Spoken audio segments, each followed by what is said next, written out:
Arkansas's last execution for the foreseeable future, but how distant is the future?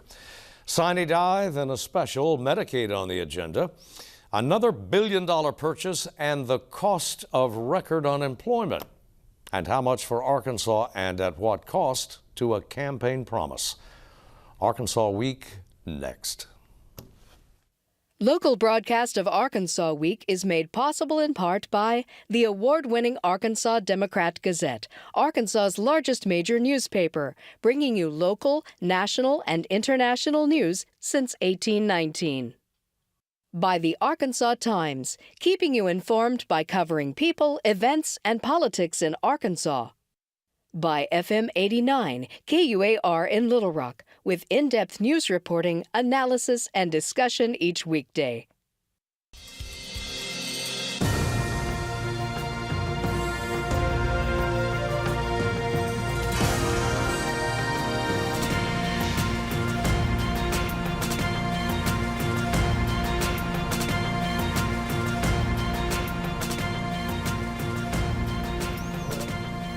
Hello again, everyone. Thanks for joining us for Arkansas Week. It has been a very long and stressful and tiring several weeks in Arkansas.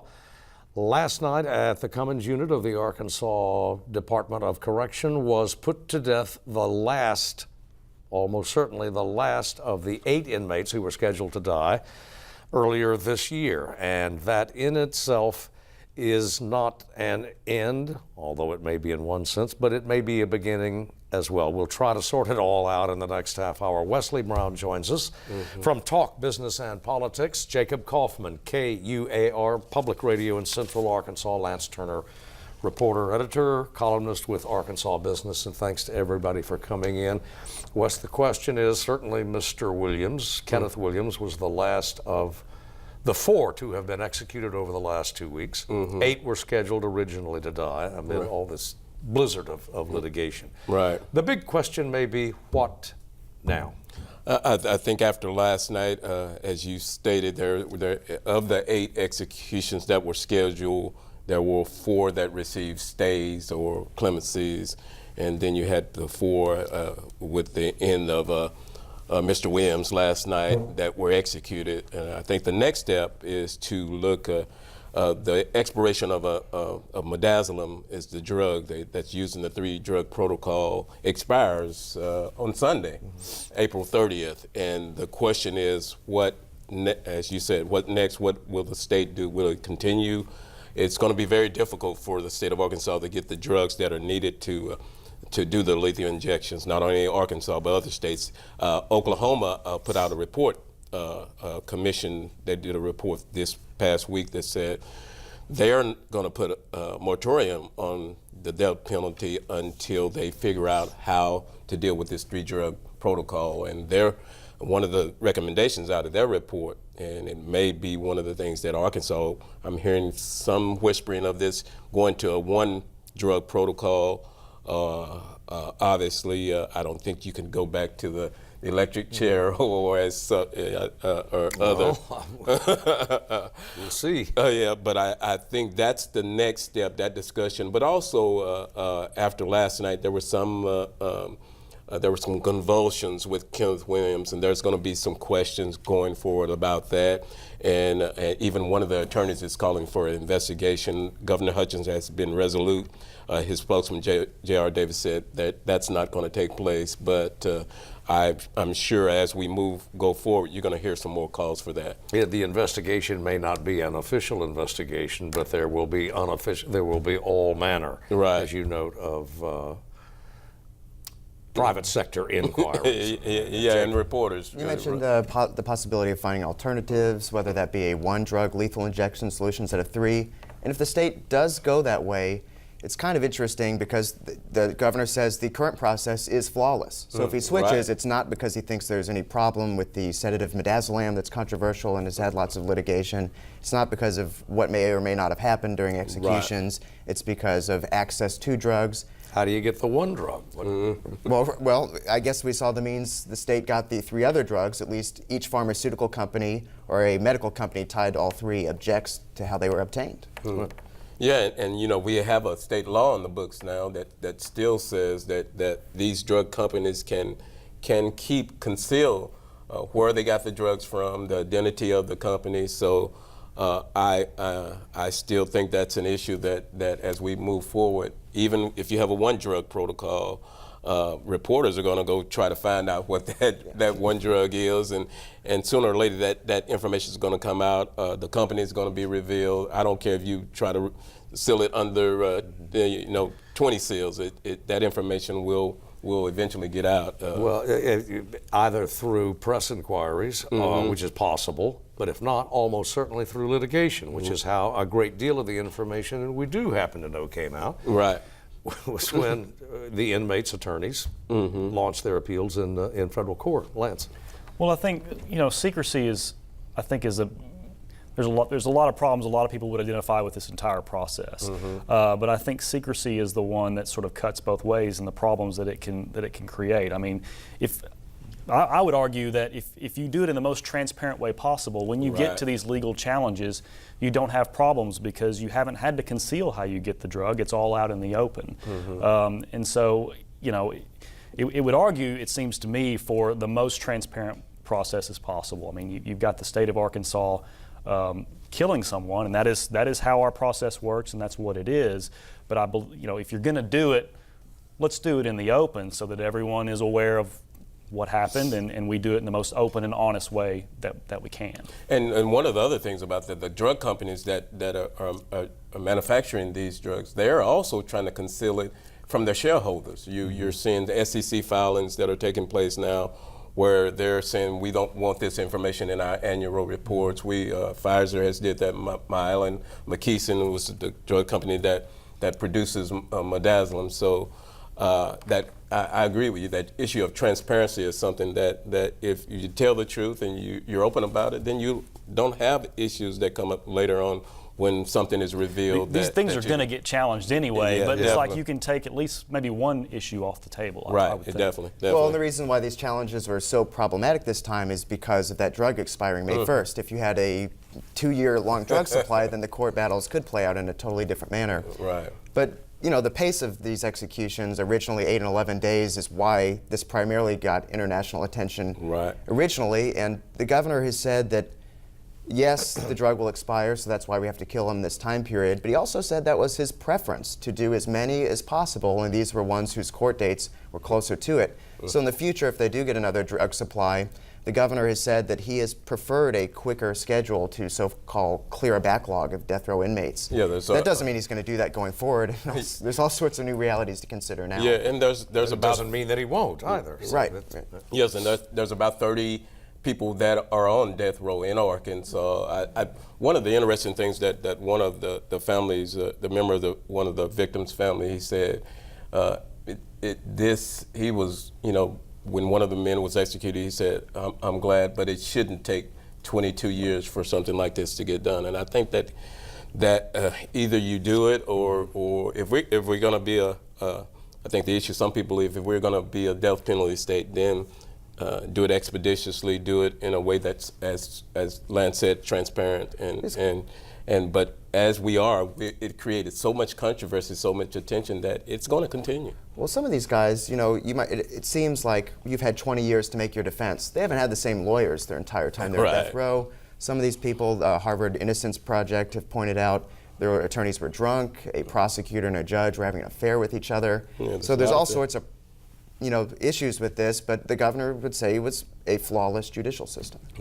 Well, it is worth pointing out that the stays issued over the last 2 weeks of these various inmates, the stays from the Supreme Court were granted by the circuit justice, who was Mr. Alito, Justice Alito, a Reagan appointed, a Bush appointed, and referred to a Supreme Court that's dominated by Republican appointees.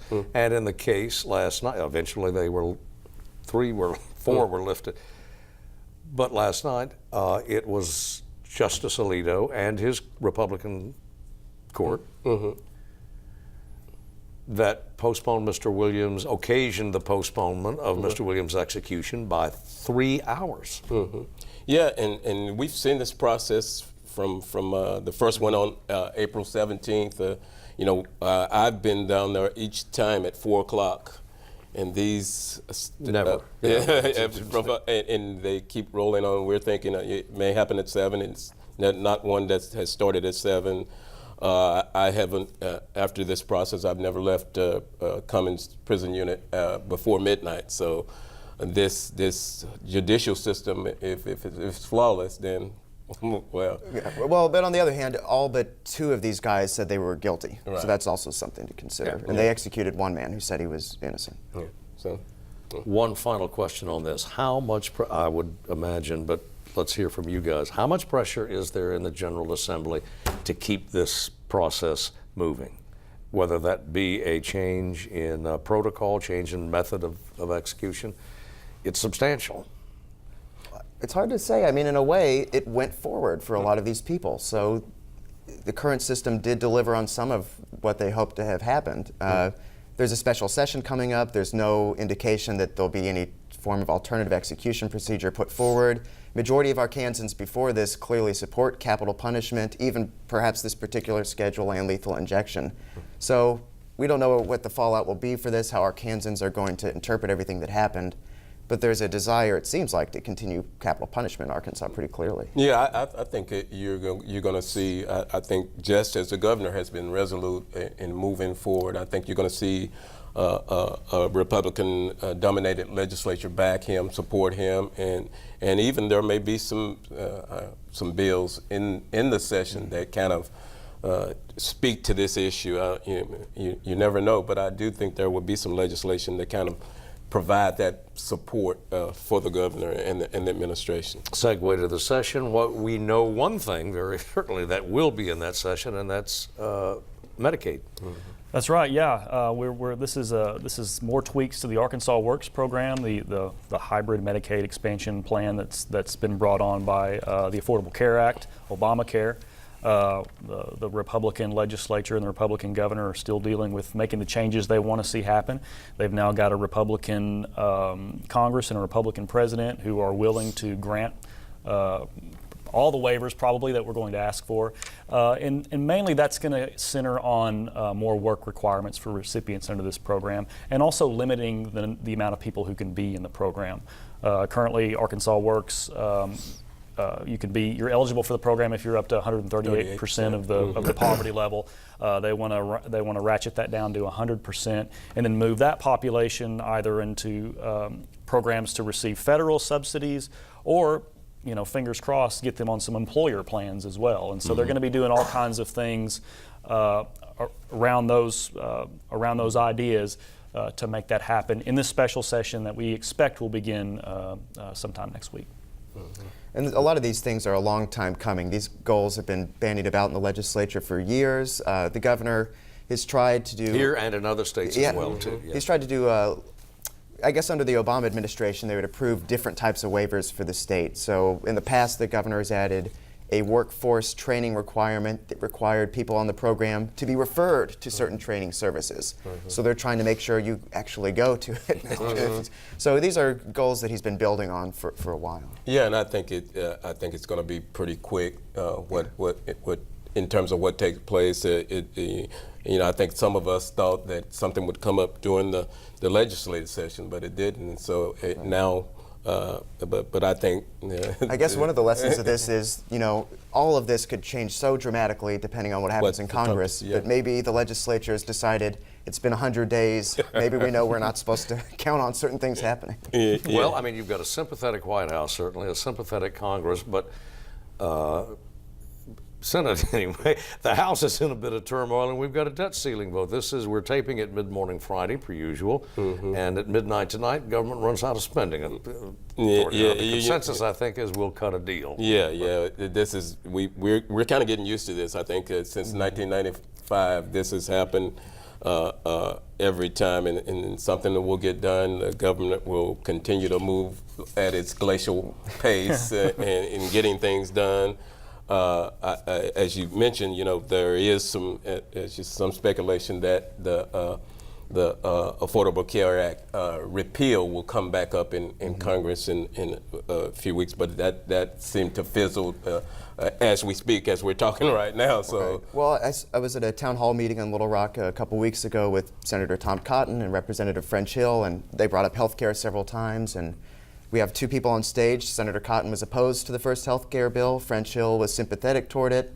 You know, I couldn't tell that they worked anything out up there. Well, but they have the same goals. They have the same And goals. each, like every other man, catching it from both sides. You know? Yeah, this is going to be, I think, what the Arkansas is doing, and Arkansas has been kind of held up as a national model in terms of its Arkansas Works, and I think that's what the Congress wants to go to, where states have more control over how they deal with health care, but until, obviously until Congress does something, there's still going to be kind of in a kind of a middle zone. Such a difficult situation, though, because they've promised repeal of Obamacare, Affordable Care Act for 7 years, but in Arkansas it's a situation where literally 300,000 people got insurance because of one part of the Affordable Care Act called Medicaid expansion that the government pays for virtually all the costs. And so if you're fundamentally opposed to that, something's going to happen to your constituents. Well, one of the pillars of the flexibility, anyway, that the states wanted in health care is to, frankly, spend less on it.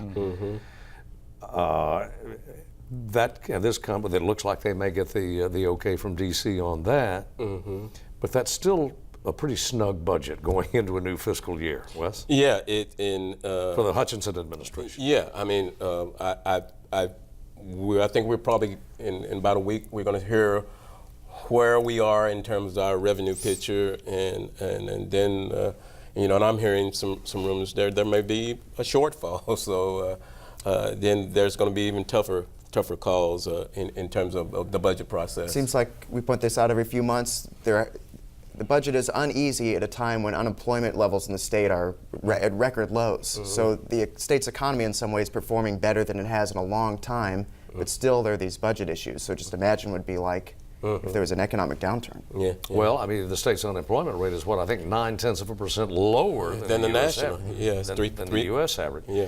But of course, at the same time, we have tax cuts kicking in that have been state tax cuts that have been kicking in. Lance, we did not have an especially glowing. Add to that, not an especially glowing Friday morning report from Washington. No, we didn't. We had a less than expected number on gross domestic product for the first quarter. I think it was 0.7. That's right. Okay, yeah. So that kind of deflated the balloon just a little bit. I think there's an idea that there's some short-term mitigating factors that contributed to some of that, and we expect maybe a pickup in the next quarter, and so fingers crossed for that. But that was the first sort of economic report card number for the Trump administration. Yeah, definitely.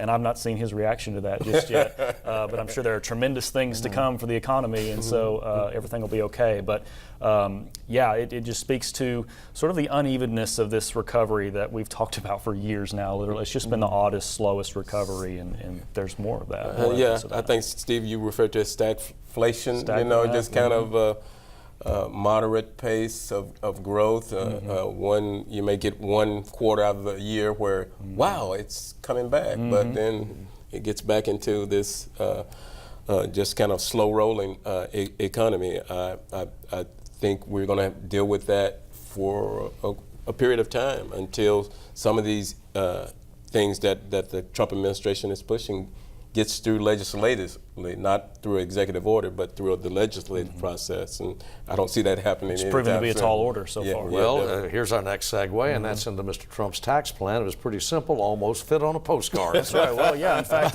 here it is. Right, there's the entire document right here, if you want to know, and minus my notes, of course. But this is what we were handed out yesterday to reform how we do taxes in America, and it's mainly a framework of ideas and goals right now, and they admit that they're going to want to hang a lot of meat on it as we move forward. Yeah, sort of like a budget blueprint. Sort of, yeah, and so that's what we got. We're cutting the number of tax brackets from 7 to 3. That's what they would want to do. We're removing a ton of deductions. We're reducing the top end of the corporate tax rate from something like 39 or 35% down to 15%. Yeah. So there's a little bit in there for everybody.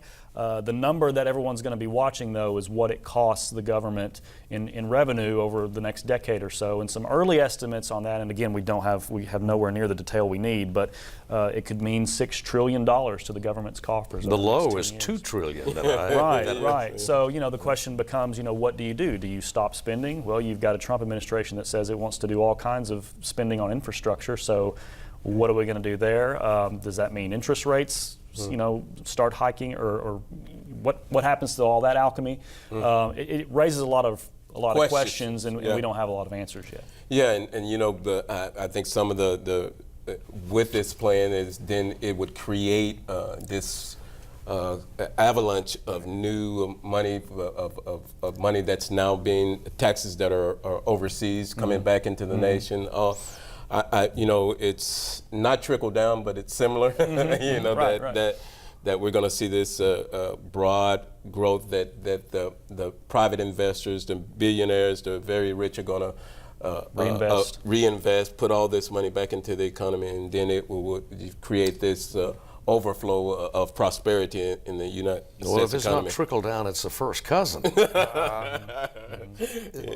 Speaking of future uncertainty, though, I heard an economic ambassador or official from Mexico talk about this corporate tax rate cut, and they're really nervous about that because then all of a sudden companies that move to Mexico to avoid the United States corporate tax rate might move back. And this is in the same week where Donald Trump has said he's going to withdraw from NAFTA. Oh wait, let's hold on and talk about it a little bit more. So I can't imagine predicting anything 10 years from now if these are the kind of talks we're having. And every word of this echoes on the second floor of the Arkansas State Capitol, where Asa Hutchinson has worked overtime to try to seat Arkansas more or increase its profile in global commerce, as also at the Arkansas Farm Bureau and in companies like Tyson Foods. That's right, which is also making a lot of moves this week. They're taking on a new prepared foods company, or they've announced the purchase of a prepared food company called Advanced Pierre. It's a $4 billion deal, their biggest deal since Hillshire a few years ago. And this is in keeping with sort of a new strategy that they've been rolling out, more of a focus on prepared and value-added food products, but also doubling down on protein as well. This is a protein prepared foods type company. And so Tyson needs to get bigger. They want to get bigger in a sustainable way. They've also rolled out a lot of worker safety and sustainability projects and goals this past week as well. And so it's an interesting time at Tyson Foods for sure. But to the broader point, they are a company that very much plays on the global stage and would very much like to continue selling in China and open up Cuba in a new way and do all of these things. And so I think companies at this point probably just have to keep their heads down and do what they do. And the state of Arkansas has to keep its head down and do what it does, continue to travel, continue to make deals, continue to go to China and bring back investment. And you just, at a certain point, you just got to realize you can only do what you can do given the facts on the ground at the moment, and let federal policy take its own course, I suppose. Yeah, and with one of the things you mentioned about Tyson, they are starting to look like a different company than they were 5 years ago or 10 years ago. They got the new CEO has his own kind of strategy. It's not the same. We used to think of Tyson strictly as chicken, and now packaged foods. You go in the grocery store. Beef, pork too. You can go in the grocery store and see that change. So it's a different company, and it's going in a new direction. And as you said, Lance, it'd be interesting to see how not only Tyson but other Murphy is going through a lot of changes. Other Delta Timber, a lot of publicly traded companies are going through great changes and I think they're looking for the federal government for direction, but they're not seeing that, so they have to go ahead and run their companies. And there's this. We mentioned earlier in the broadcast the generally delightful position that Arkansas finds itself in terms of its unemployment rate. But if you're in the CEO's chair at Tyson or some other big, it can cause a bit of a problem. It's going to cost you a little money, and that's what Tyson has said this week, at least in terms of its poultry operations, that they're going to have to once again raise the pay for some of these workers because they literally say we're out there looking for workers and we're not finding them. It's the labor market's getting tighter, Very. and so heaven forbid you gotta pay some people a little bit more to do the job. But it has real effects in terms of how you're running a company. You know, a lot of these sustainability plans that they've rolled out this week have to do with just basically making it a better place to work. You know, just giving your employees more breaks, giving them more voice in how a plan is operated, putting them on committees, you know, really making it more of a place that you would want to go to work, not just a job that you have to have.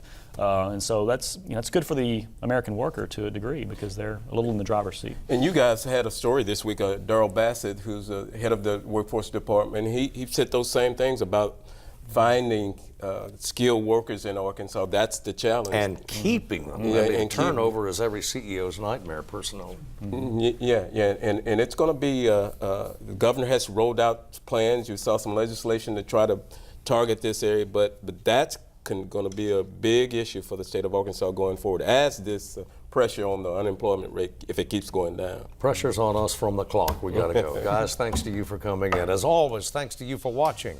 We'll be back next week.